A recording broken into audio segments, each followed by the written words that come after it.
Break के बाद चलिए आगे बढ़ते हैं। आज देश भर में भव्यता के साथ रामनवमी मनाई गई। जम्मू कश्मीर से लेकर कन्याकुमारी तक इस पावन पर्व पर पूजन अर्चन हुआ, लेकिन कुछ जगहों पर शरारती तत्वों ने माहौल बिगाड़ने की कोशिश भी की। रामनवमी पर निकाली गई शोभा यात्रा पर गुजरात के बड़ौदा, बंगाल के हावड़ा में पत्थरबाजी की गई, आगजनी भी की गई। महाराष्ट्र के संभाजी नगर में मंदिर के बाहर कुछ उपद्रवियों ने बमबाजी और आगजनी कल रात में की थी। सवाल यह है कि आखिर कौन है जो बार बार ऐसे शांति व्यवस्था को बिगाड़ने की कोशिश करते हैं।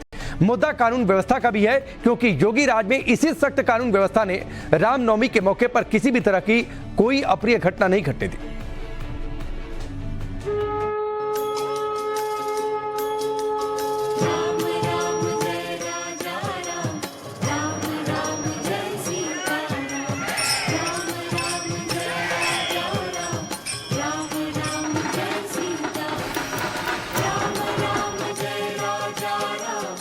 श्रीनगर में रामनवमी पर निकले भव्य जुलूस की तस्वीरें हैं ये।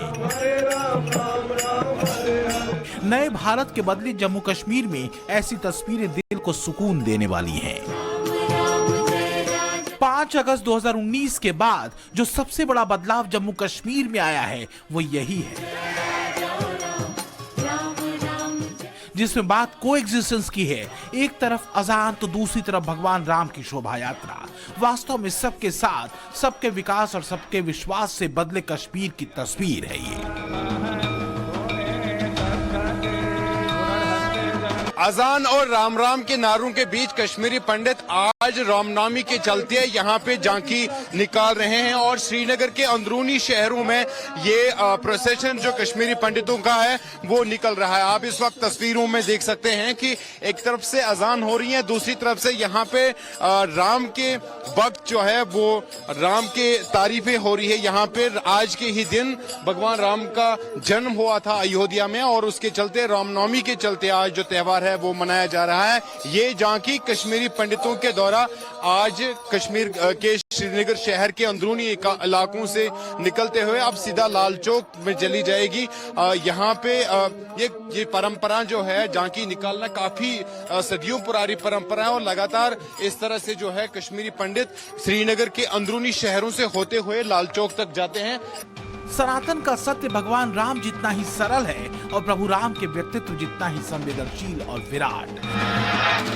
लेकिन उन्हीं श्री राम के भक्तों को पश्चिम बंगाल की दीदी ताकीद कर रही हैं कि जुलूस निकालना, लेकिन खबरदार पत्थरबाजी ना हो। रामनवमीर दिन যা অস্ত্র পাবো নিয়ে বেরোবো, দেখবো কে কি করতে পারে। একটা মুসলিম এরিয়ায় গিয়ে হামলা করলে মনে রেখো তার বিরুদ্ধে আইনত পদক্ষেপ নেবে। মিছিল মিটিং করার তোমার অধিকার আছে, দাঙ্গা করার অধিকার নেই। तो क्या ममता दीदी ये मानकर बैठी हैं कि पत्थरबाजी रामनवमी की शोभा यात्रा में शामिल लोग करते हैं? अगर हिंसा कहीं भी होती है तो इसके लिए राम भक्त ही जिम्मेदार होते हैं। इसी सड़क पे, इसी जगह पे पिछले साल रामनवमी के समय इसी तरह से हिंसा की घटना घटी। ममता बनर्जी कह रही है कि ये हिंसा की घटना घटाया गया है, इसके पीछे एक साजिश है। और उनका कहना है कि जब इस जगह पे रैली जा रही थी, रैली का परमिशन एक सुनिश्चित रास्ते से किया गया था, लेकिन रैली दूसरा रास्ता आजमाया और जानबूझ के ऐसा एक माहौल बनाया। क्या है सच, क्या है सच्चाई, किसी को नहीं मालूम इस समय। लेकिन पुलिस अभी भी सिचुएशन को संभालने की कोशिश कर रहा है, लेकिन आपको दर्शाने की कोशिश करेंगे कि जो हिंसा की घटना सड़क के उस पार में अभी भी चल रहा है, उसका एक नमूना ये है। गाड़ियों पे किस तरह से हमला हुआ, तोड़फोड़ हुई और सिर्फ तोड़फोड़ नहीं, पत्थरबाजी भी हुई, बोतलें तोड़ा गया, लोगों के ऊपर हमला हुआ, लोग घायल भी हुए। फिलहाल के लिए माहौल बिगड़ा हुआ है, बहुत बिगड़ा हुआ है। कथित सेकुलरिज्म के नाम पर तुष्टीकरण का यही दांव ममता बनर्जी की सत्ता की कुंजी रहा है। लेकिन ऐसा लगा जैसे ममता की एक तरफा चेतावनी रामनवमी की शोभा यात्रा को टारगेट पर रखे पत्थरबाजों का हौसला बढ़ा गई। और इसके बाद हावड़ा में ये तस्वीरें दिखी।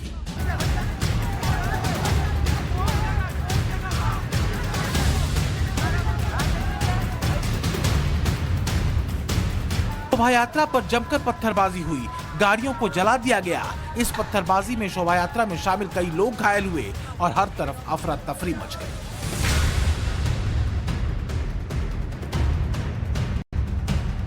ये जुलूस अंजनी पुत्र सेना विश्व हिंदू परिषद 42 संगठनों के साथ एक साथ मिलकर ये जुलूस निकली थी। सभी प्रशासन के आग्रह पे हम लोगों ने सारा ये शोभा यात्रा एक साथ मिलकर निकाला कि जिससे प्रशासन को असुविधा नहीं हो। आज हम लोगों ने पूरा एक साथ निकाल दिया कि कोई शांतिपूर्वक निकल रही है और आज के बाद फिर उन्होंने उपद्रव किया। क्या प्रॉब्लम है उनको? तो कहां राम भक्तों को एक बार फिर से रामनवमी पर पत्थर बरसाकर आगजनी करके सेकुलर सहिष्णुता का पाठ पढ़ाया गया। जरा कुछ तस्वीरें देखिए। गुजरात के वडोदरा में रामनवमी की शोभा यात्रा पर जमकर पत्थर बरसे। महाराष्ट्र के संभाजी नगर में राम मंदिर के बाहर की सहिष्णुता भरी तस्वीरें तो पूरे देश ने देखी, जहां पत्थरबाजी हुई, गाड़ियों में तोड़फोड़ हुई और आगजनी की गई। जलगांव में भी ऐसा ही नजारा दिखा और हावड़ा की तस्वीरें तो सबसे ताजा हिंसा की हैं ही। बताने की जरूरत नहीं कि पश्चिम बंगाल में रामनवमी की शोभा यात्रा पर हुए हमले में कार्रवाई किसके खिलाफ होगी, क्योंकि दीदी पहले ही चेता चुकी थी। लेकिन सवाल दूसरा है। सवाल ये है कि रामनवमी की शोभा यात्रा पर पथराव का ट्रेंड कौन शुरू कर रहा है? कौन है जिसे रामनवमी और राम यात्रा से दिक्कत है? और ऐसी हिंसा पर कथित सेकुलर पार्टियों के मुंह में दही क्यों जम जाती है? हावड़ा में रामनवमी की शोभा यात्रा पर कैसे कहर बरपा, ये तस्वीरें देखिए। पहले शोभा यात्रा पर पथराव किया गया, फिर चुन चुन कर गाड़ियों को आग के हवाले कर दिया गया। ऐसा लगा जैसे पत्थरबाजों के सामने पुलिस भी बेबस हो गई। वडोदरा में भी रामनवमी की शोभा यात्रा को बलवाइयों ने निशाना बनाया। जमकर पत्थरबाजी की गई, जिसमें कई लोग घायल हो गए। सड़कों पर पत्थर बिखरे हुए नजर आए। तनाव के बीच पुलिस ने शांति व्यवस्था कायम करने की कोशिश की। अब जरा महाराष्ट्र के संभाजी नगर के इन चेहरों को देख लीजिए, जो रुमाल से ढके हुए हैं, लेकिन इनके इरादे किसी से छुपे नहीं हैं। ये वो लोग हैं जिन्होंने रामनवमी पर संभाजी नगर को सुलगाने की साजिश रची थी।